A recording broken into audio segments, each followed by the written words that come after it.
Waldo, die watersalamander. Waldo was nie 'n gewone watersalamander nie. Hy het in 'n kristalhelder dam gewoon, diep in die berge van Mexiko, waar die sonstrale soos diamante op die oppervlak gedans het. Maar anders as die ander watersalamanders, het Waldo een groot droom gehad. Hy wou sterrewater vind, 'n magiese soort water wat glo 'n spesiale glans gee aan wie ook al daarin swem. Elke watersalamander is uniek, het ouma Wally altyd gesê, maar jy, Waldo, is 'n dromer.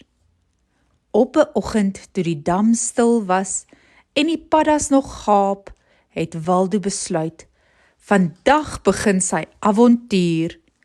Hy groet die ander salamanders en swem vinnig in die rigting van die ou stroom, waar volgens legende die sterrewater verborge was.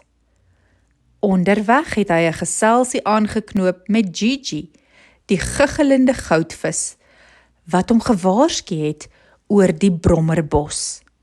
As jy daardeur swem, moet jy jou oë toeknyp en net lag.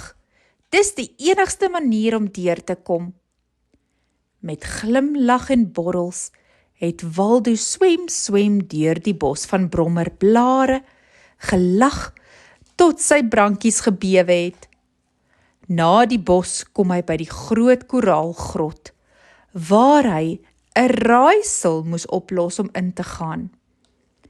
Ek is 'n ding wat altyd nat is, maar nooit droë voete kry. Ek hou jou bo op water, al is ek heeltemal sly. Natuurlik, roep Waldo, 'n seepokkie. Die grot het oopgegaan met 'n helder flits. Binne in die grot was daar 'n klein poel wat so sterre geskyn het. Waldo het stadig daarin geswem en skielik het hy begin gloei. Nie net van buite nie, maar van binne.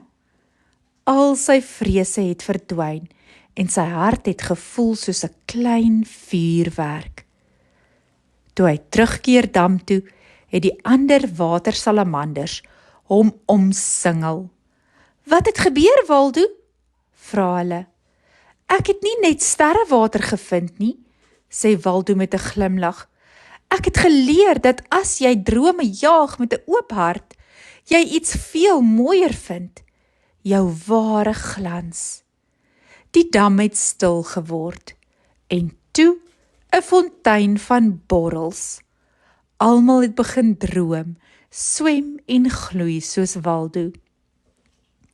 En so het Waldo die watersalamander die held geword van die dam en elke aand het hulle stories vertel onder die maanlig oor die dag toe 'n watersalamander 'n ster geword het.